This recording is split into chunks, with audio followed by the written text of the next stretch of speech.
Hello, and I want to welcome you today. I'm Terri Gilbert, and I have a very special guest today, and his name is Rabbi Lapin. I found Rabbi Lapin just by listening to some prosperity messages or biblical texts, biblical principles. I keyed in things that I just wanted to investigate. It's just my heart to see people's lives flourish with the Word of God. I know so many people that just live broken lives, and they're wondering why their lives aren't working. And so he is here to share with us today. He has a wonderful book. This is the one that I was most familiar with, which is Thou Shalt Prosper. But he's going to share from his heart today with his new book, and his new book is Business Secrets from the Bible. Now, who does not want to know business secrets from the Bible? And I want to just get inside of his brain and his wisdom and impart that into you. So if you would welcome, first of all, I want to tell you a little bit about him. I just was watching, he has a TV show. He and his wife, I love how he said, we even vote together so we don't cancel each other out. I thought, how comical is that? I mean, he's a family man. He just, all the Jewish traditions that he even talks about when you read in his about page on his website, that he's a avid boater, and he and his family boat together. And so I love all those Jewish values, and he's going to share with us today specifically on the money issue and Bible secrets. So I want to welcome you, Dr. Rabbi Lapin. And thank you so much for giving me the time today to pick your brain.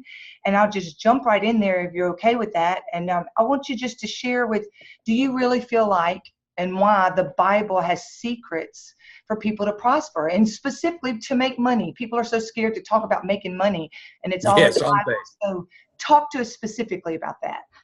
Sure, but before we do that, I would be negligent if I didn't give you my website so people would know where I am located, and that would be rabbidaniellapin.com. That be all right? Yes, awesome. We want to be able to find you. Yes. Great. So, the question one is, do people think that while God's attention was distracted, by some trouble spot in the Middle East, people invented money? And then God turned around and said, oh, I can't believe, look what they've done. They've gone and invented money. Oh, I'm going to punish them for coming up with this horrible thing. Now, that's one view, and it's absurd and ridiculous. Clearly, money is part of God's plan for humanity. As a matter of fact, out of more than 600 laws and rules and rituals and regulations in the Old Testament, in the Hebrew Scriptures, more than a third of them have to do with money.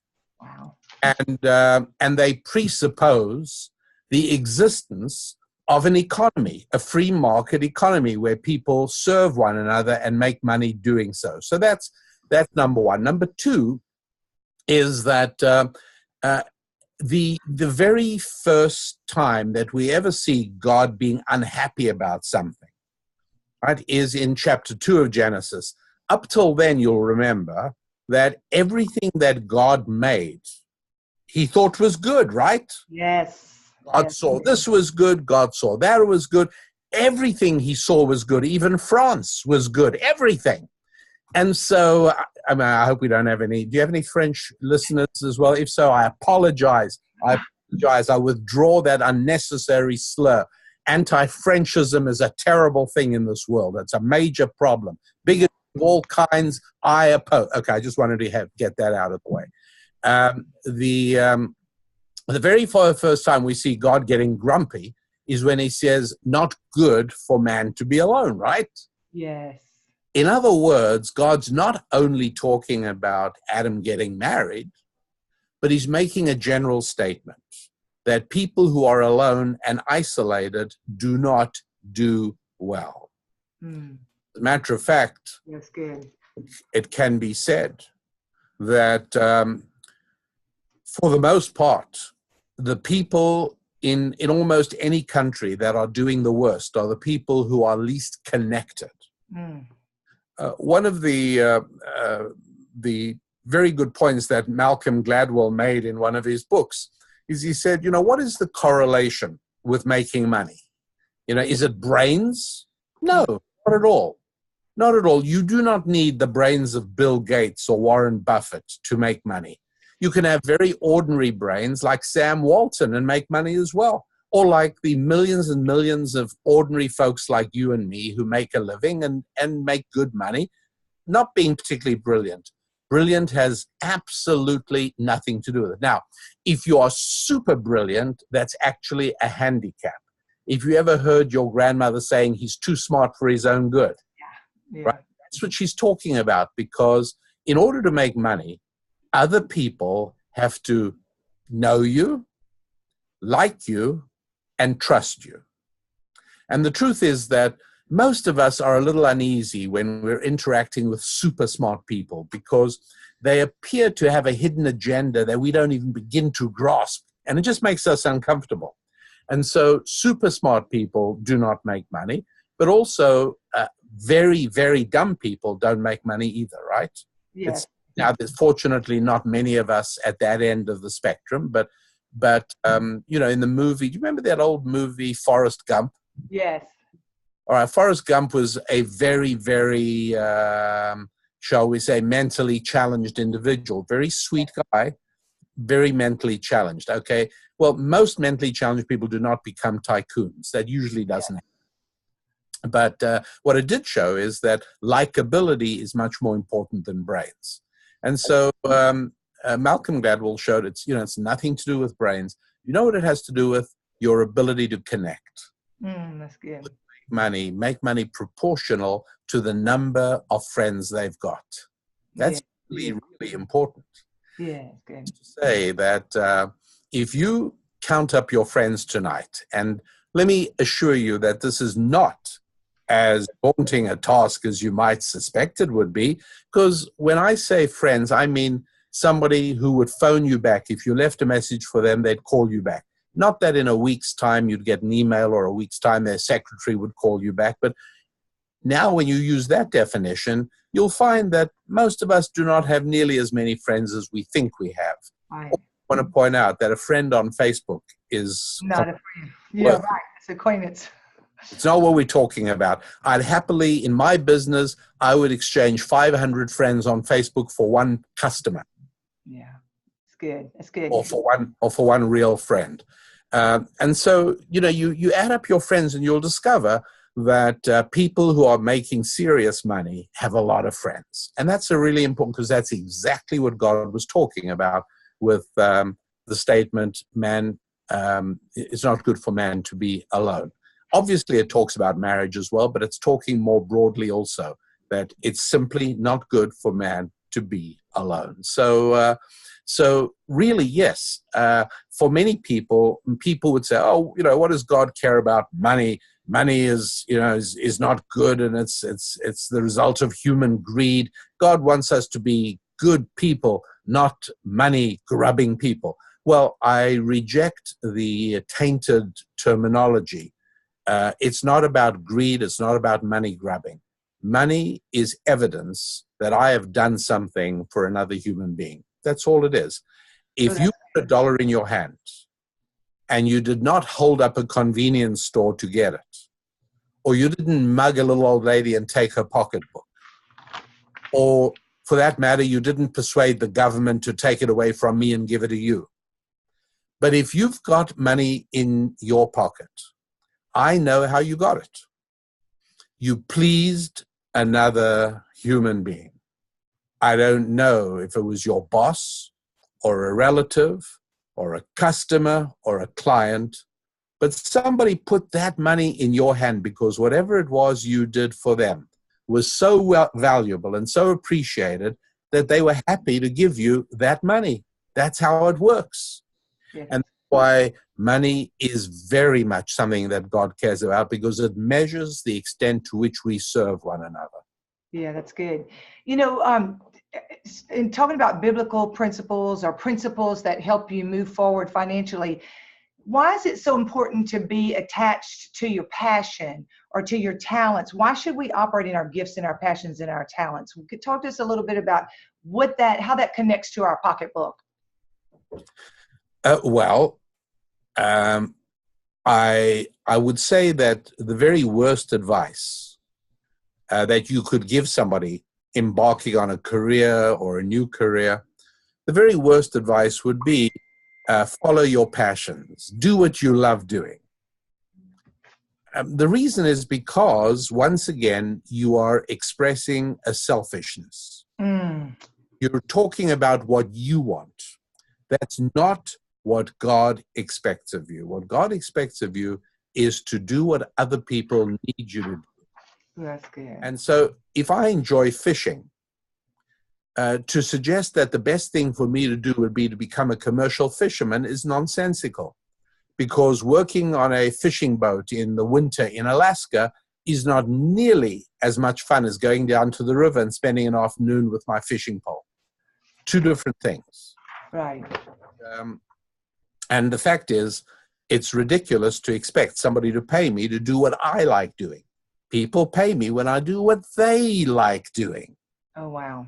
Well, that's so, good. When somebody's interviewing for a job in my organization, and I say, what are you passionate about? What do you want to do? And they respond saying, well, I love playing in my band, and I love making music, and I get all excited about it. I spend all my spare time doing it. And so if that's what they say, they will very soon hear from me the words, thank you for coming in for this interview. Don't call me, I'll call you. Maybe. Yeah. Probably not. Yeah. Because there's only one right answer to the question of what's your passion. And that is, my passion would be your company. My passion would be to add value to your company. My passion would be to make your life richer and easier than it is now. That's what I want to be doing.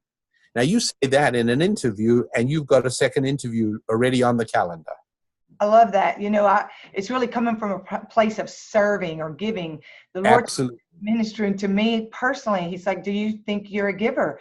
And at first, my logical answer is yes, I am. But he's really been ministering that when you give from just a place of a checklist, it's not giving like it is if you give out of serving or love. So I love that. Really, you're saying is when you're whatever you're passionate about is passionate about the other, putting the other one first. Exactly right. I love that. So, do you see, that poverty is, do you see anything about poverty versus people that are flourishing? What do you feel like there's application in the Bible that can help people in poverty or that have a poverty mindset, not necessarily somebody that's in the street, but somebody that just lives with a poverty mindset? Yeah, sure. I often speak at churches. I speak at many churches around the country. I sometimes come to a church, and as I pull into the parking lot, I say to my wife, hey, this church has a poverty mindset right there. You can see it. That there's peeling paint and there's light bulbs not replaced. And then I see the pastor's wife has a tense look on her face, and I say, there's a woman having trouble paying the bills. It doesn't take long to discover that this is a church where people believe poverty equals virtue. Oh. Wherever you are, obviously it shows what a holier person you really are. Poverty equals piety. That's right. Nothing could be further from the truth. Yeah. Yeah. So how does somebody break out of that? In your opinion, how would you break out if you become aware, if a person becomes aware that they're in a poverty mindset? How do they change that belief? How do they step from that into believing some of these principles? Well, of the 40 timeless truths presented in Business Secrets from the Bible, about 20% of them are tied into this very question, which is that if you cannot get out of that mindset, you are doomed. Yeah. It's not that long ago that a man called Roger Bannister died. He was a doctor in England. And what's interesting is that this was not the first time, but the second time he had been reported dead. The first time was in May 1954, when he was the first human being to run a mile in less than 4 minutes. And he collapsed onto the grass, and the journalist said, oh, it's so bad, so sad, but at least he died doing what he loved. because everybody knows that for a human being to run a mile in 4 minutes is impossible, can't be done. Well, it was only a few months before another athlete ran a mile in 4 minutes. And by the next year, about 100 had run the mile in 4 minutes. Today, almost any college athletics program has a 4-minute miler. What's the difference? Why is it possible today to run a 4-minute mile, but nobody did it before May 1954? Wow. The answer is very simple. Nobody believed that it could be done. Wow. And so when you don't believe that a good person, a person who loves God and a person whom God loves, yes, can make serious money, then you won't be able to do it. Right. Because you will hold yourself back. Subconsciously, you will be so rooted to this belief that becoming successful financially proves that you are a bad person. Oh, yeah. And it's out there in the culture. You've got to combat it all the time. I can't tell you the number of movies that show the villain as a wealthy business professional. Oh, wow. Yeah. We use horrible phrases like when a wealthy person makes a charitable donation. Haven't you heard people say, oh, it's so nice to see him giving back to society, right? Well, what does that mean that he was doing to society while he was making the money in the first place? Obviously ripping it off. Yes. Yes. And so that is a terrible belief system that people have got into. Or have you ever heard politicians saying the rich must pay their fair share? Yeah, right. The question is that if you're rich, you obviously don't pay your fair share, whatever that means. Yeah. People, we all get indoctrinated with this evil thinking.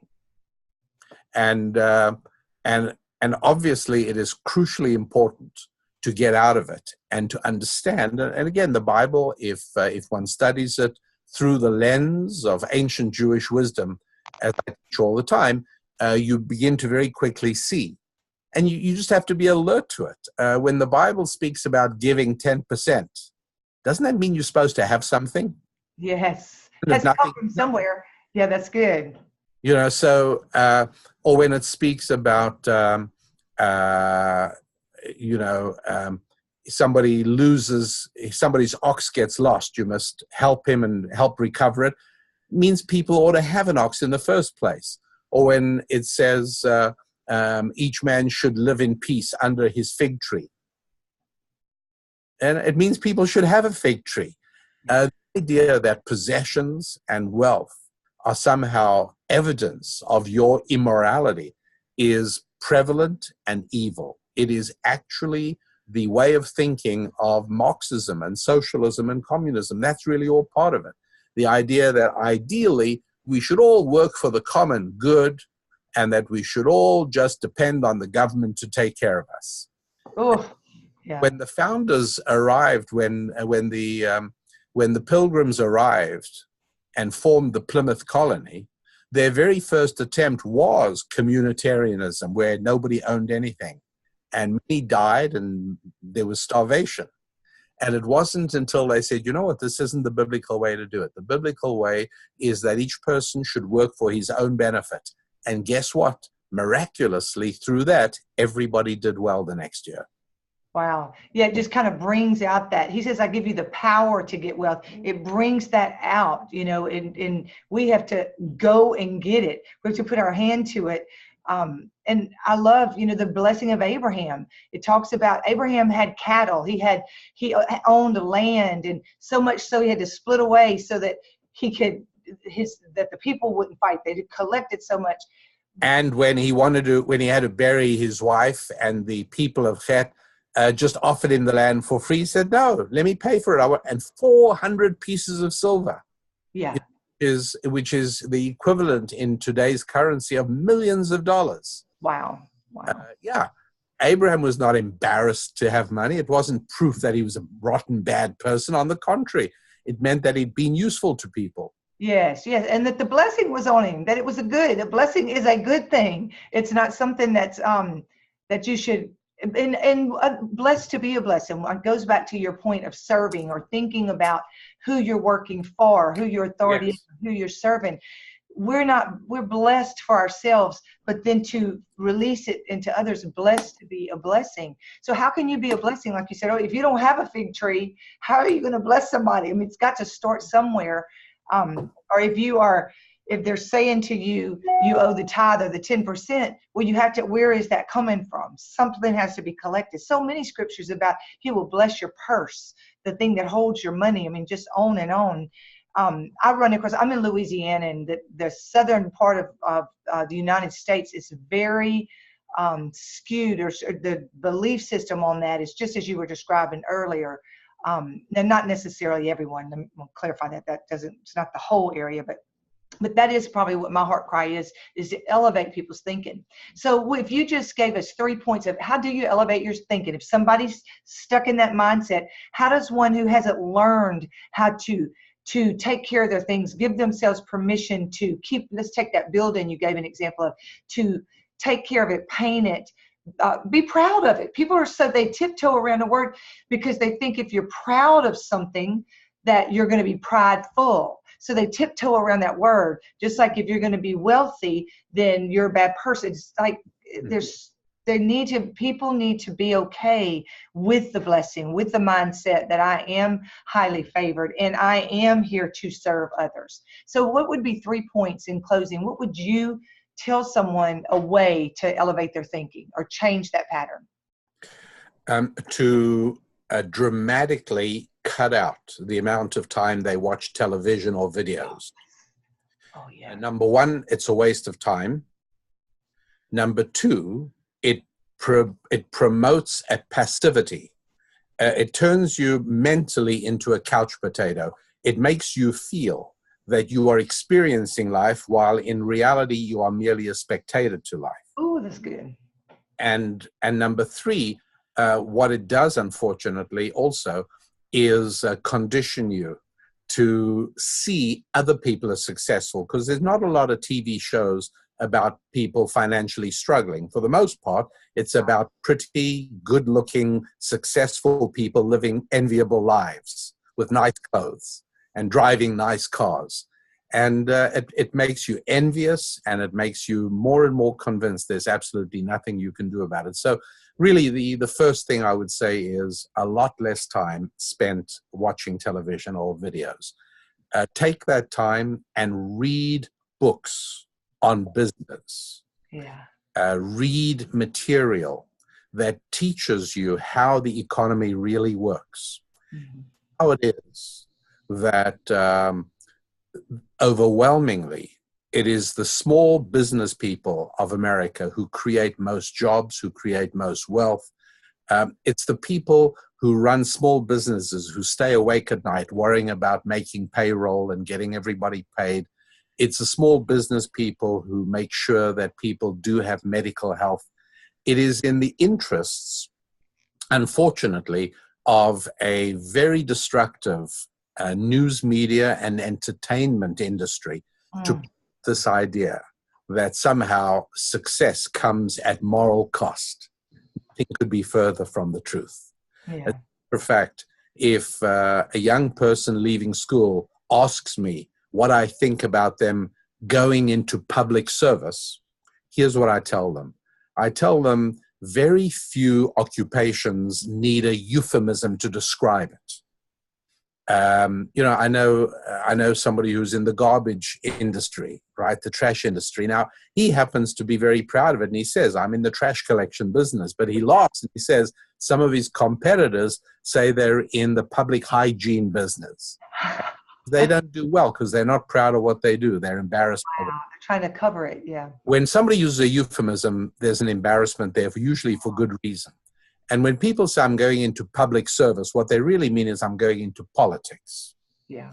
And to me, what that means is since they have to be paid, means my taxes are going to go up because there's another 10 fingers in my wallet.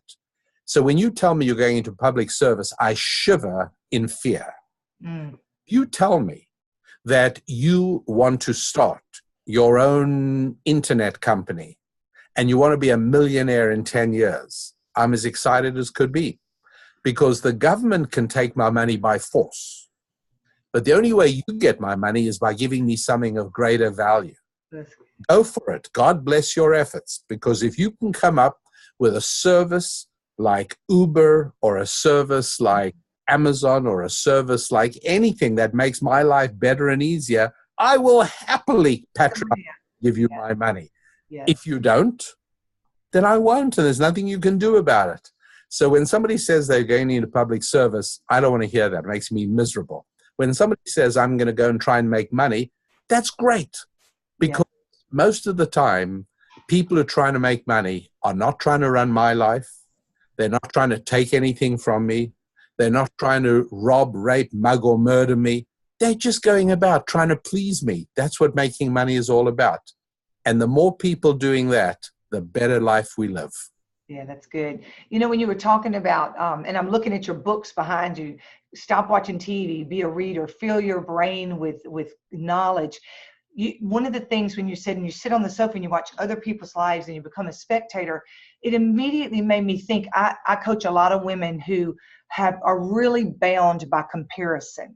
And when you said, and you look at the other people's lives and it's beautiful and it's untouchable, and that is right there what keeps people from being successful, because they get the mindset of I'm not like them, so I won't even try. So I just saw like a deeper, when you were saying that, I'm like, well, that's where comparison comes from. It's when they sit and look at a false and they're not actually in the activity of it. So I love that thought. I do agree with you on the TV. It just seems like it's getting just such mind control, and in filling your mind, it says you renew your mind with things that are, are good and righteous. And so it's hard to do watching the TV. So I thank you so much for sharing just a little bit from your business secrets from the Bible. I love your whole work. And again, in closing, if you'll tell us your website again. I think it's just your name, really, when you said it, right? It's RabbiDanielLapin.com, RabbiDanielLapin.com. And as you said, the name of the book is Business Secrets from the Bible.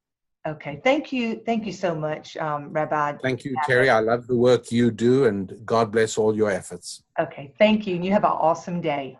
You too. Bye. Awesome.